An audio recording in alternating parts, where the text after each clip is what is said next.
ഈ പരാജയം ഞങ്ങൾ അംഗീകരിക്കുന്നു. വിജയിയെ ഞങ്ങൾ അനുമോദിക്കുന്നു. അത് തെരഞ്ഞെടുപ്പ് രംഗത്ത് എന്തായാലും ഒരാൾക്കേ ജയിക്കാൻ സാധിക്കത്തുള്ളൂ. പക്ഷേ നമ്മളിതിനകത്ത് മനസ്സിലാക്കേണ്ട ഒരു കാര്യമെന്ന് പറഞ്ഞു കഴിഞ്ഞാൽ, കഴിഞ്ഞ 2 പ്രാവശ്യവും ഇതിലും വലിയ തെരഞ്ഞെടുപ്പിൻ്റെ മുന്നൊരുക്കങ്ങളും തെരഞ്ഞെടുപ്പ് പ്രവർത്തനങ്ങളും എല്ലാം നടത്തിയിട്ടും ബി.ജെ.പി അവിടെ 2ാം സ്ഥാനത്ത് വന്നു എന്നുള്ളത് യാഥാർത്ഥ്യമാണ്. ആ ബി.ജെ.പി ഇപ്പോൾ അവിടെ 1ാം സ്ഥാനത്ത് എത്തിയിരിക്കുന്നു, വിജയിച്ചിരിക്കുന്നു. കൊല്ലം പോലുള്ള ഒരു ജില്ലയിൽ, ചാത്തന്നൂർ പോലുള്ള ഒരു നിയോജക മണ്ഡലത്തിൽ ബി.ജെ.പി 2ാം സ്ഥാനത്ത് വന്നത് തന്നെ അതിന് ഒരുപാട് കാരണങ്ങളുണ്ട്. രാഷ്ട്രീയമായിട്ടുള്ള കാരണങ്ങളുണ്ട്. ഒരുപക്ഷേ ഐക്യജനാധിപത്യ മുന്നണിയുടെ പലപ്പോഴും അവിടെ ഉണ്ടായ സംഘടനാപരമായിട്ടുള്ള ദൗർബല്യങ്ങളും ഒക്കെ പല കാരണങ്ങൾ കൊണ്ട് ആണ് 2ാം സ്ഥാനത്തേക്ക് എത്തിയത്. പക്ഷേ അവരിപ്പോൾ വിജയിച്ചിരിക്കുന്നു. വിജയിച്ചിരിക്കുമ്പോൾ അതിൻ്റെ ഉത്തരവാദിത്തം എവിടെയാണ് എന്ന് പരിശോധിച്ചാൽ, ഇന്നലെ പുറത്തു വന്ന കണക്കുകൾ നോക്കിയാൽ ആർക്കും മനസ്സിലാവുന്ന രീതിയിൽ 12,000 വോട്ടുകളുടെ കുറവ് കഴിഞ്ഞ തവണത്തെ ശ്രീ ജയലാൽ സമാഹരിച്ച അല്ലെങ്കിൽ ജയലാൽ പിടിച്ച വോട്ടുകളിൽ നിന്നും 12,000 വോട്ടുകളുടെ കുറവ് ചാത്തന്നൂർ വന്നിരിക്കുന്നു. ഇടത് സ്ഥാനാർത്ഥി കഴിഞ്ഞ തവണത്തെ LDF സ്ഥാനാർത്ഥി അല്ലെങ്കിൽ സിറ്റിംഗ് MLA ആയിരുന്ന ജയലാൽ, നമ്മൾ പരിശോധിക്കേണ്ടത് 2016 അദ്ദേഹം 33,000 വോട്ടുകൾക്ക് ആണ് അദ്ദേഹം വിജയിച്ചത്. ആ തവണയും 2ാം സ്ഥാനത്ത് വന്നത് BJP ആണ്. UDF 3ാം സ്ഥാനത്തായിരുന്നു. 2021 വന്നപ്പോഴും LDFൻ്റെ വോട്ടുകൾക്ക് കുറവ് വന്നു, ഭൂരിപക്ഷത്തിൽ കുറവ് വന്നു, 17,000 വോട്ടായിട്ട് കുറഞ്ഞു. അപ്പോഴും BJP വോട്ട് വർദ്ധിപ്പിച്ചു. 33,000 വോട്ടുകളിൽ നിന്നും 42,000 വോട്ടുകളിലേക്ക് കഴിഞ്ഞ 2021 BJP വോട്ട് വർദ്ധിപ്പിച്ചു. ഇപ്പോൾ 42,000-ൽ നിന്നും ഏതാണ്ട് 52,000-ലേക്ക് ഒരു കുതിച്ചുചാട്ടം തന്നെ നടത്തുകയും അവർക്ക് വിജയിക്കാൻ സാധിക്കുകയും ചെയ്തു. അപ്പോൾ വോട്ട് കുറഞ്ഞത് ആർക്കാണ്? 2016-ൽ കോൺഗ്രസ് അല്ലെങ്കിൽ UDF നേടിയ വോട്ടുകൾ, 2021-ൽ നേടിയ വോട്ടുകൾ, 2026-ൽ നേടിയ വോട്ടുകളെല്ലാം പകൽ പോലെ എല്ലാവർക്കും വ്യക്തമാണ്. 2016-നെക്കാട്ടിയും കുറച്ചും കൂടെ വോട്ടുകൾ 2021-ൽ ലഭിച്ചു. 2021-ൽ ലഭിച്ചതിനെക്കാട്ടിയും കൂടുതൽ വോട്ടുകൾ 2026-ൽ UDF സ്ഥാനാർത്ഥിയായിരുന്ന എനിക്ക് ലഭിച്ചിട്ടുണ്ട്. അപ്പം തെരഞ്ഞെടുപ്പ് തുടങ്ങുമ്പോൾ സ്ഥിരമായിട്ട് CPMൻ്റെയോ ഇടതുമുന്നണിയുടെയോ നേതാക്കന്മാർ സ്ഥിരം പറയും, ഇത് BJPയും കോൺഗ്രസുമായിട്ടുള്ള ഡീലാണ്. ഈ തെരഞ്ഞെടുപ്പിലും അത് തന്നെയാണ് പറഞ്ഞത്. ഇവിടെ ഡീലാണെന്ന് പറഞ്ഞു. ഞാൻ പറഞ്ഞു, കോൺഗ്രസിനും UDFനും ഡീൽ ജനങ്ങളുമായിട്ടാണ്, ഞങ്ങൾ തമ്മിലാണ് ഇടപാട്.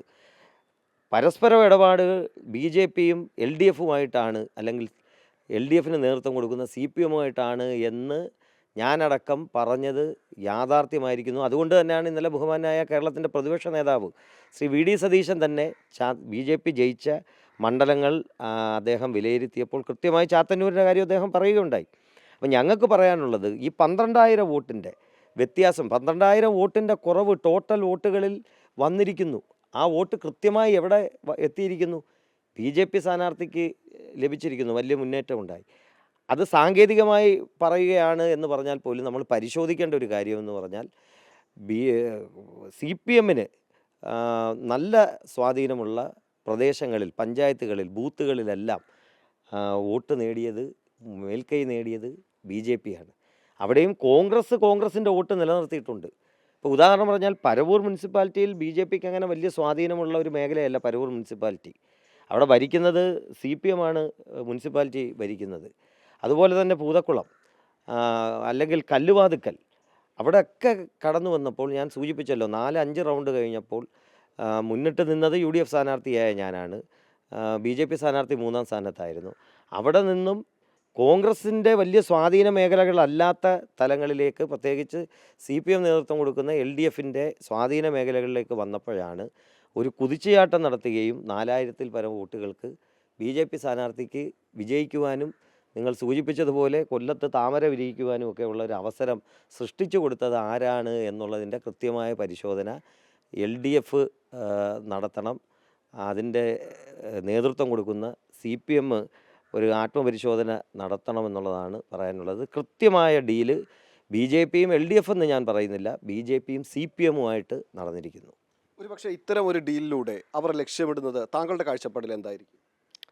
അല്ല, അത് എനിക്ക് തോന്നുന്നത്, ഞാനത് LDFലെ 2 കക്ഷികൾ തമ്മിലുള്ള കാര്യത്തെപ്പറ്റി ഞാനത് പറയുന്നത്, പ്രത്യേകിച്ച് ഞാനൊരു KPCC ഭാരവാഹി കൂടിയായ ഒരാൾ എന്നുള്ള നിലയ്ക്ക്, കോൺഗ്രസിൻ്റെ എന്തെങ്കിലും കാര്യങ്ങൾ പറയാം. നമുക്ക് അല്ലാതെ രാഷ്ട്രീയപരമായിട്ടുള്ള ആരോപണങ്ങളൊക്കെ ഉന്നയിക്കാമെങ്കിലും ഒരു തെരഞ്ഞെടുപ്പ് രംഗത്ത് നടക്കുന്ന പ്രവർത്തനങ്ങളെ പറ്റിയോ അതിൻ്റെ പിന്നെ റിസൾട്ടുമായിട്ട് ബന്ധപ്പെട്ട കാര്യങ്ങളെ പറ്റി പറയുമ്പോൾ കുറച്ച് ഔചിത്യം പാലിക്കണമെന്നുള്ളതാണ്. എങ്കിൽ പോലും ആ, ഈ സ്ഥാനാർത്ഥി ഒരുപക്ഷേ സി പി എമ്മിന് അനുപമിതനായിരുന്നു എന്നുള്ളത് തുടക്കം തൊട്ടേ കേൾക്കുന്നൊരു കാര്യമായിരുന്നു. അതായത് സി പി ഐയുടെ സി പി സ്ഥാനം. ഐയുടെ സ്ഥാനാർത്ഥി അദ്ദേഹവും സി പി എമ്മുമായിട്ട് ഏതൊക്കെയോ തരത്തിലുള്ള ക്ലാഷ് ഉണ്ടായിരുന്നു. എന്നാൽ പിന്നെ അദ്ദേഹത്തിനെ ഒന്ന് കൈകാര്യം ചെയ്ത് കളയാമെന്നുള്ളതാണോ അതോ ഇനി പ്രാദേശികമായിട്ട്, കാരണം ബി ജെ പിയുടെ സ്ഥാനാർത്ഥി ആദ്യം തൊട്ടേ പറയുന്നത് അവിടുത്തെ വികസന കാര്യങ്ങളോ അല്ലെങ്കിൽ പിന്നെ ഏതെങ്കിലും രാഷ്ട്രീയപരമായിട്ടുള്ള കാര്യങ്ങളോ ഒന്നുമല്ല. അദ്ദേഹം ആദ്യം തൊട്ട് പറഞ്ഞുകൊണ്ടിരുന്ന രണ്ടേ രണ്ട് കാര്യങ്ങളാണ്. അതായിരുന്നു അദ്ദേഹത്തിൻ്റെ തെരഞ്ഞെടുപ്പിൻ്റെ ഒരു പിന്നെ തുറപ്പ് ചീട്ടായിട്ട് അദ്ദേഹം ഉപയോഗിച്ചു കൊണ്ടിരുന്നത്.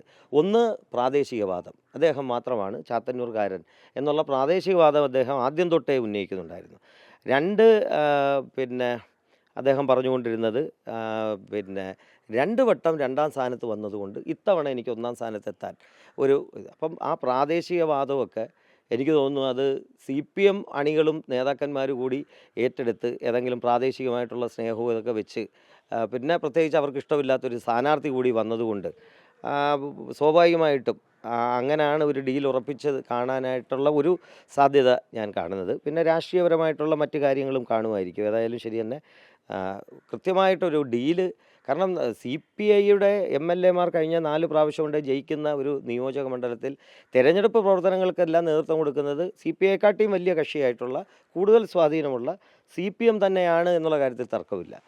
സി പി ഐക്ക് ഒറ്റയ്ക്ക് സി പി ഐയുടെ സ്ഥാനാർത്ഥിയെ അവിടെ വിജയിപ്പിച്ച് എടുക്കാനായിട്ട് ഒരിക്കലും സാധിക്കത്തില്ല. സി പി ഐയുടെ ബലത്തോട്, സി പി എമ്മിൻ്റെ ബലത്തോട് കൂടിയിട്ടാണ് ഇതുവരെ ജയലാല അടക്കം അനിരുദ്ധൻ സാർ അടക്കമുള്ള ആളുകൾ വിജയിച്ചു വന്നിട്ടുള്ളത്.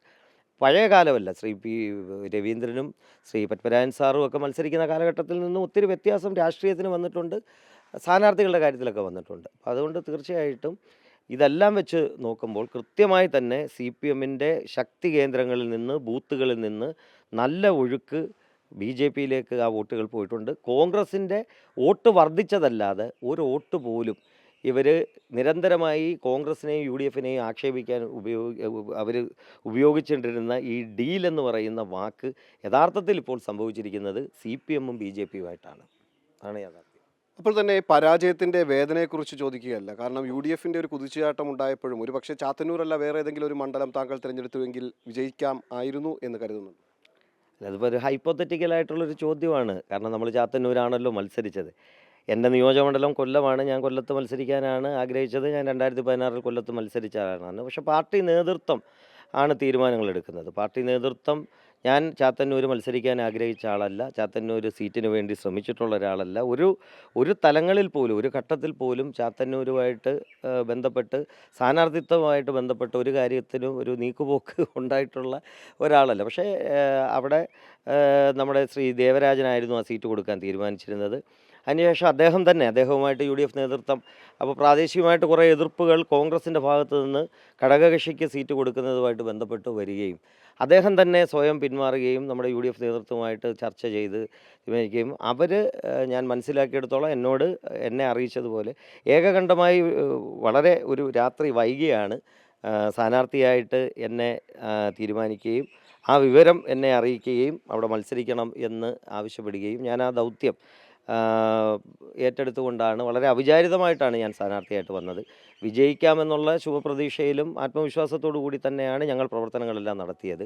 പക്ഷേ വിജയിക്കാൻ സാധിച്ചില്ല. പിന്നെ ട്രെൻഡ് ഇപ്പോൾ കേരളത്തിൽ എല്ലാ നിയോജക മണ്ഡലത്തിലും ഐക്യജനാധിപത്യ മുന്നണിക്ക് അനുകൂലമായ ട്രെൻഡ് ഇല്ല. അതുകൊണ്ടാണല്ലോ 35 സീറ്റോളം എൽ ഡി എഫ് ജയിച്ചു, 3 സീറ്റുകളിൽ എൻ ഡി എ ജയിച്ചു. അതിലൊന്ന് ചാത്തന്നൂരായിരുന്നു. അപ്പം ആ ട്രെൻഡ് ഏശാത്ത, അല്ലെങ്കിൽ ട്രെൻഡ് നമുക്ക് യാഥാർത്ഥ്യമാക്കാൻ പറ്റാത്ത സാഹചര്യങ്ങളുള്ള നിയോജകമണ്ഡലങ്ങളും ഉണ്ട്. അതാണ് കാര്യം. ഇത്തവണത്തെ നമ്മളുടെ വോട്ടിംഗ് പാറ്റേൺ നോക്കുകയാണെങ്കിൽ വോട്ടിംഗ് നില അതെങ്ങനെയുണ്ടായിരുന്നു? അല്ല, വോട്ടിംഗ് ഇന്നലെ ഇപ്പോൾ SIRന് ശേഷം നമുക്ക് ഈ വോട്ടർ പട്ടിക ശുദ്ധീകരണത്തിന് ശേഷം എല്ലാ നിയോജകമണ്ഡലങ്ങളിലും ഗണ്യമായ കുറവ് ടോട്ടൽ വോട്ടുകളിൽ ഉണ്ടായിട്ടുണ്ട്. അവിടെ സ്വാഭാവികമായിട്ടും ഇവിടെ എനിക്ക് തോന്നുന്നു 10,000-ലേറെ വോട്ടുകളുടെ കുറവ് ചാത്തന്നൂരും ഉണ്ടായിട്ടുണ്ട് എന്നാണ് ഞാൻ മനസ്സിലാക്കുന്നത്, എൻ്റെ ഓർമ്മ ശരിയാണെങ്കിൽ. അപ്പോൾ എങ്കിൽ പോലും കൃത്യമായ പിന്നെ ഇപ്പം 1,35,000-ഓളം വോട്ടുകളാണ് നടന്നത്. വോട്ടിംഗ് പാറ്റേണിൽ വലിയ ശതമാനത്തിൻ്റെ അന്തരം പാർട്ടികൾ തന്നെ വന്നിട്ടില്ല. ഇപ്പോൾ ജില്ലയിലെ കണക്ക് ഇന്ന് പുറത്ത് വന്നിട്ടുണ്ട്. യു ഡി എഫും എൽ ഡി എഫും ആയിട്ട് ഒരു നല്ല വ്യത്യാസം തന്നെ, എനിക്ക് തോന്നുന്നു 5% എന്തോ വ്യത്യാസമാണ് വന്നിട്ടുള്ളത്. അപ്പോൾ സ്വാഭാവികമായിട്ടും ജനങ്ങൾ തീരുമാനിച്ച് ഉറപ്പിച്ച് വോട്ട് ചെയ്തൊരു തെരഞ്ഞെടുപ്പാണിത്. അതുകൊണ്ടാണ് 100-ലേറെ സീറ്റുകളുമായിട്ട് ഐക്യജനാധിപത്യ മുന്നണിക്ക് അധികാരത്തിലേക്ക് വന്നത്. പക്ഷേ ആ വോട്ടിംഗ് പാറ്റേണിൽ തന്നെ മണ്ഡലങ്ങളുടെ സ്വഭാവം അനുസരിച്ച് പലയിടത്തും വ്യത്യാസങ്ങൾ വന്നിട്ടുണ്ട്. അതിലൊരു നിയോജകമണ്ഡലമായിരുന്നു ചാത്തന്നൂർ എന്നുള്ളതാണ്. അതുകൊണ്ട് തോൽവിയിൽ വിഷമമുണ്ടെങ്കിലും നിരാശയില്ല. പാർട്ടി ഏൽപ്പിച്ച ഒരു ദൗത്യം അത് ഏറ്റെടുത്ത്, ഒരുപക്ഷേ അങ്ങനെ ആരും വലുതായിട്ട് ശ്രമിക്കാഞ്ഞ ഒരു സീറ്റായിട്ടാണ് ചാത്തന്നൂരിനെ ഞാൻ കണ്ടത്. ഞാൻ KPCCയുടെ ജനറൽ സെക്രട്ടറി കൂടിയാണ്. ഒരു ഉന്നതമായ പദവി പാർട്ടിയിൽ വഹിക്കുന്ന ഒരാൾ. എനിക്ക് പാർട്ടി ഇങ്ങനൊരു അവസരം തരികയും ഒരു ദൗത്യം ഏൽപ്പിക്കുകയും ചെയ്തപ്പോൾ ആവുന്ന രീതിയിൽ അവിടുത്തെ സംവിധാനങ്ങളെല്ലാം ഉപയോഗിച്ച് നല്ല രീതിയിൽ പോരാൻ സാധിച്ചു. വോട്ട് ഷെയർ വർദ്ധിപ്പിക്കുവാൻ സാധിച്ചു. വോട്ട് ഏതെങ്കിലും രീതിയിൽ കുറഞ്ഞു പോവുകയും BJP ജയിക്കുന്ന ഒരു സാഹചര്യം ഉണ്ടായിരുന്നെങ്കിൽ സ്വാഭാവികമായിട്ടും അതിൻ്റെ വലിയ പഴി UDFിൻ്റെ ഭാഗത്തേക്ക് കൊണ്ടുവരുവാൻ ഈ വോട്ട് കച്ചവടം നടത്തിയ ആളുകൾ തന്നെ ശ്രമിച്ചേനെ. അത് ഈ തെരഞ്ഞെടുപ്പിൽ പൊളിഞ്ഞു പോയിരിക്കുകയാണ്.